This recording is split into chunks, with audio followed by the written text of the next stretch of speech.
Good morning, everyone. It's Tremia, and it is Thursday morning, and Vanessa and I are up getting ready because we have an appointment with the cardiologist, and then that's it. And the weather just said Chicago is supposed to get 2 to 6 inches of snow this evening, so I want to try to get out and about some and see how it goes. Here's our table. I told you Vanessa makes presentation out of everything. What are those? Daffodils? The yellow daffodils are opening up. We have oatmeal and fresh berries and our water and our juice. It's all beautiful. A girl can get used to this kind of thing. We're at the checkout at the cardiologist.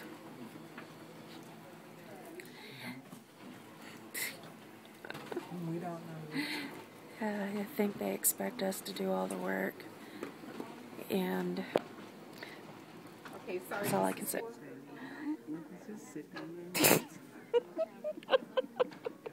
Waiting. Cluck, cluck. Well, I don't look too well because I don't feel too well. You know how you have a bad day, like a day from hell, and then you think it can't get any worse, and then it does. It's been one of those days. Cardiologist appointment.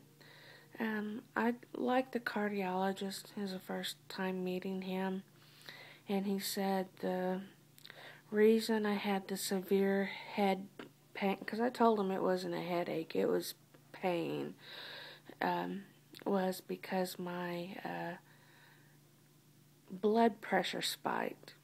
See, I've always had low blood pressure. My blood pressure always is like 90s over the 60s.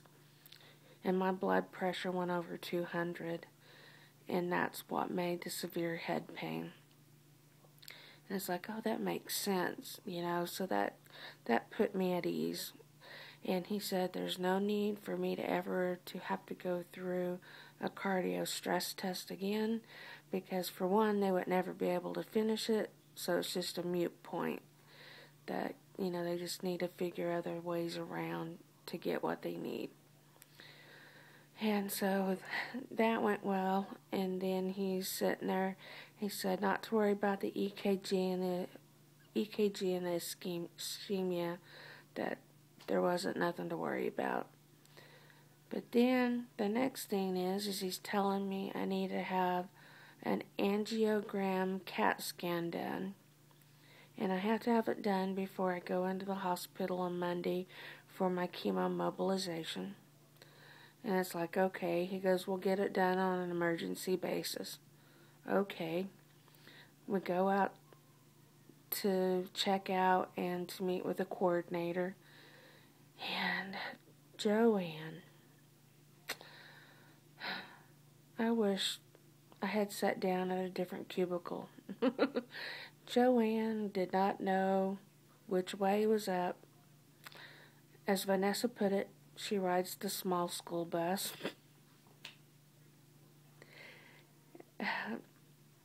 She totally messed things up royally. Our insurance, Blue Cross Blue Shield, was saying that it had to be pre-authorized and it had to be 72 hours. The doctor come and got on the phone. The doctor was yelling and screaming, yelling at them because they're saying this one thing and he's saying this is an emergency case and you're telling me my patient has to wait, so it's kind of going downhill from there. And then, you know, and I'm going, what about Medicare? Medicare's our secondary. They do not require any kind of pre-authorization for this. You know, no matter what, it's going to be covered. And I'm sitting there talking to her about it. She's not writing down any of the insurance information. Nothing. Then the nurse comes out, and I'm allergic to CAT scan dye, which is just another little thing to add in there. And so they have to prep me the day before. I have to take 3 50 milligrams of prednisone 6 hours apart or something like that. So a total of 150 milligrams of prednisone I have to take to have this test done, plus Benadryl, and then when I get there, they will give me IV steroids and IV Benadryl. So I'm looking thin. But you guys know by the time I get done with all that steroid how bad it's gonna be.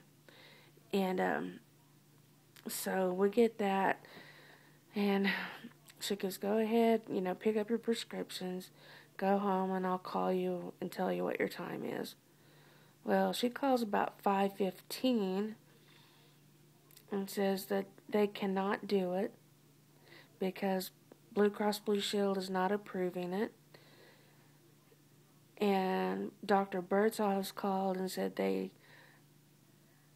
put my whole transplant on hold, that I'm not going to get my chemo next week, that nothing can be done. It's basically on hold, canceled. I might be sent home.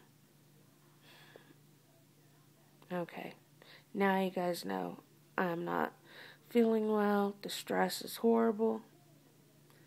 We're going back and forth, and I said to the nurse, but why can't we just do my Medicare? She goes, what do you mean Medicare? Goes back to my dear new friend Joanne sitting at that cubicle. She went and got on the small bus again.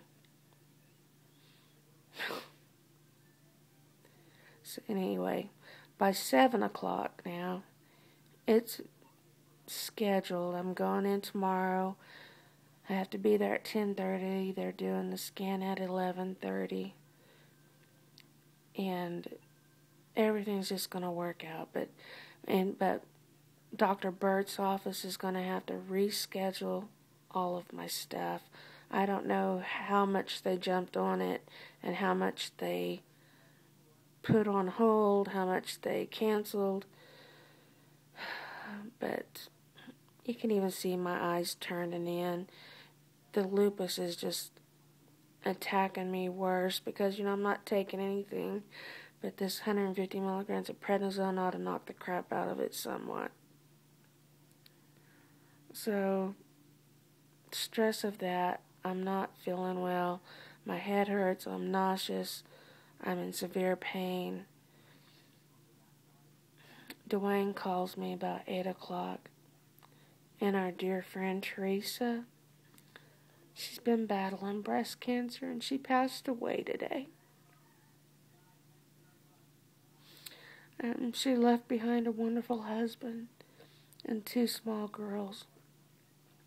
I believe 2 girls. It might be a boy and a girl. But she had been an inspiration to me. And she made it to my send-off party.